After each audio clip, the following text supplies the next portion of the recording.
ওম নমঃ শিবায়। মার্চের শেষ 15 দিন কন্যা রাশি লগ্নে জাতক জাতিকাদের একটা কিন্তু সার্ভিস, একটা সাপোর্টের মধ্যে দিয়ে যাবে। এই সময় মাথায় রাখবেন, আপনারা কিন্তু একটা না একটা মানে টাইমে বা সারাদিনই কাউকে একটা সাপোর্ট বা কাউকে একটা সার্ভিস কিন্তু দিতে লাগবে। এই সময়টা সার্ভিস বা সাপোর্টের মধ্যে দিয়ে যাবে। পয়সা কড়ি হাতে ঠিকঠাক থাকবে। পয়সা কড়ি নিয়ে কোনো সমস্যা নেই। শুধু নিজের হেলথ, নিজেকে একটু যাই কাজ করবেন একটু সাবধানে কাজ করবেন, কারণ একটু অ্যাক্সিডেন্ট রিলেটেড কিন্তু রিস্ক আছে। দুমদাম হাতে লাগা, হাত পা কাটা, এই সময় কিন্তু এইগুলোর হওয়ার একটা বড় রিস্ক আছে। তাই যাই করবেন একটু সাবধানে করবেন। যারা গাড়ি ঘোড়া চালান তারা একটু সাবধানে, একটু ধীরে সুস্থে চালাবেন। এই সময়টা আপনাদের সার্ভিস বা কারোর সঙ্গে একটা সাপোর্ট হিসাবে কাজ করতে হতে পারে। এতে কিন্তু মনটা কিন্তু একটু খারাপ থাকবে যে মানে আমি ফ্রন্ট লাইনে খেলতে পারছি না।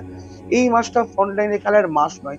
মোটের উপর দিয়ে ভালো যাবে, আরাম করে যাবে, শুধু একটু সাবধানে থাকার, সাবধানতা বজায় করার একটা সময় আছে। ওম নমঃ শিবায়।